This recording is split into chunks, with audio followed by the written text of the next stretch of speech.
பார்வதிக்கு என்ன கோபம்?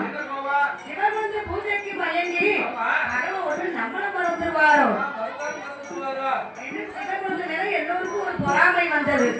எப்படியாவது சிவன் வந்து பூஜையை கலைத்தே ஆக வேண்டும் என்று தெய்வேந்திரனை வரவழைத்தோம். தெய்வேந்திரா, பிரம்மதேவனுடைய ஆசீர்வாதத்தை போக வேண்டும். செஞ்சேர்கள் ரூபம் விட்டு சிறகத்தில் போக வேண்டும். வேலை தெய்வேந்திரனுக்கு நினைத்த நேரத்துல நினைத்த சொர்வத்தை எடுப்பதற்கு அவனுக்கு ஒரு சக்தி இருக்கிறது. எந்த சொர்வத்தினால அவனுக்கு எடுக்கக்கூடிய சக்தி இருக்கு. தெய்வேந்திரன் வருகிறார். சமண திவசம் போல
கூவுகிறதா அப்படி பதறி முடித்தான்.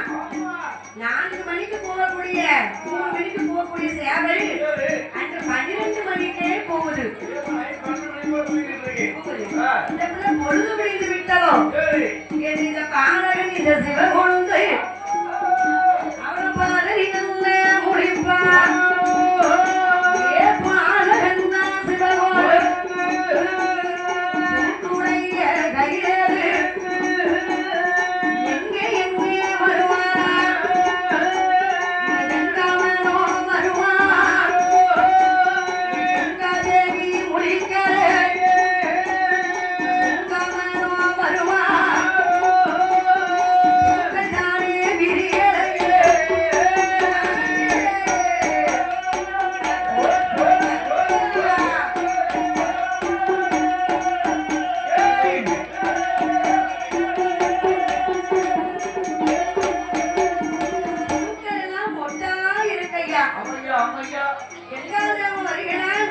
கங்காதேவி என்பது அவள் ஒரு பெண் அல்லவா?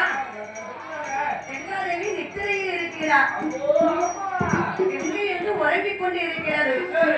கங்காதேவி முடிக்காம இருக்கும்போது நம்ம குளிக்க கூடாதான். குளிக்க கூடாது பெரியவர்கள் சொல்வாரு. அந்த காலத்துல அவ்வளவு பாத்துட்டாங்க. குளிக்கிறதுக்கு சாப்பிடுறதுக்கு தூங்குறதுக்கு ஒரு நல்ல காரியம் போறதுக்கு எந்த காரியம் எடுத்தாலும் நல்ல காரியம் பார்த்தா இருக்காங்க. கல்யாணம் முடிஞ்சு முதலாவது அனுபவம் 4 மணி நேரம் தான் அனுப்புவாங்க.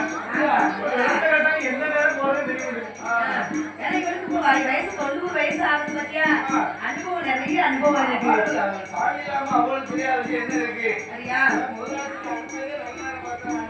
பூக்கள் வெளியாமல் பூக்கள் மொட்டாக இருக்குதையா? பார்த்தால் சிவகொழுந்து பொழுது விடுவதற்கு இந்த நேரம் இருக்கிறது. பூக்குடையை கையில் எடுத்து பூக்குடைய தலைக்கு வச்சா சிவகொழுந்து அப்படியே ஒரு கண்ணுக்கு தூங்குகிறான். பார்வதி நித்ராதேவியை வரவழைத்தா. அவன் முகத்தில் அப்படியே அமர வச்சா. நித்ராதேவி வந்தானா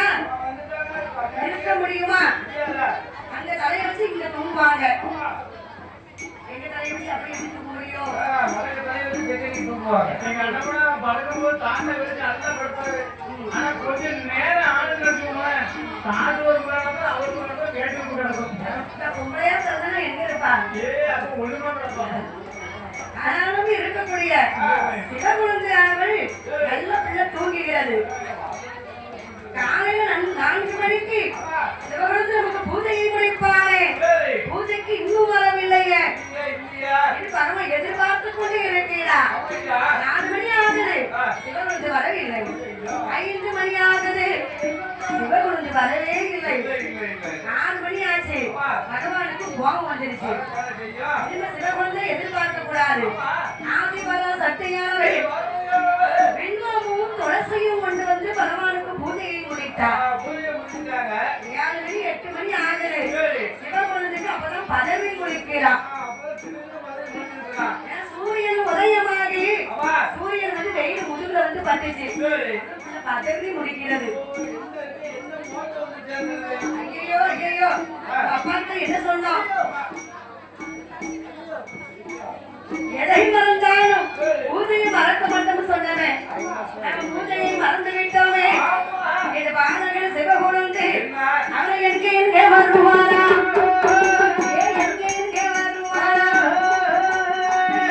ஒரு பாதகன் சிவகுமாரி எடமாடி சிவகுமாரி எடமாடி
நானே சிவகுழந்தை.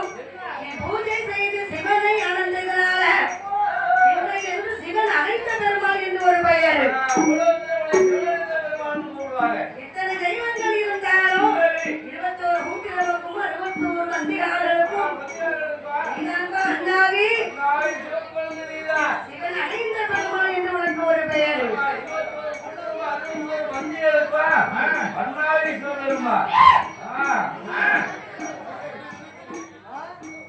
உனக்கு சிவன் பாலை பங்க வைத்து இதாயும் பலி கொடுப்பாரு.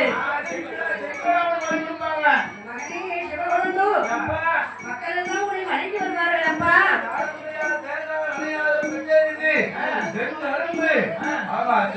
பழம் அத்தனையும் படைத்து வைத்து ஒரு சிவனை முத்தி வைப்பாங்க.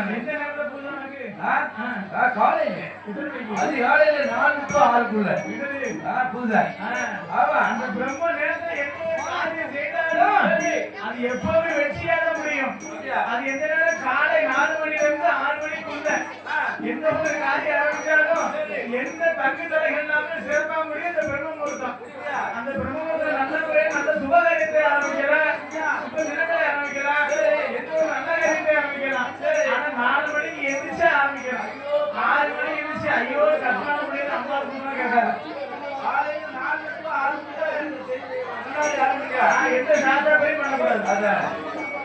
21 கூட்டிகளுக்கும் 61 வந்திகாரர்களுக்கும் நீ அண்ணாவி சிவகுழந்தை சிவனிந்த பெருமாள் இந்த அநேக வரங்களை வாங்கிக் கொண்டு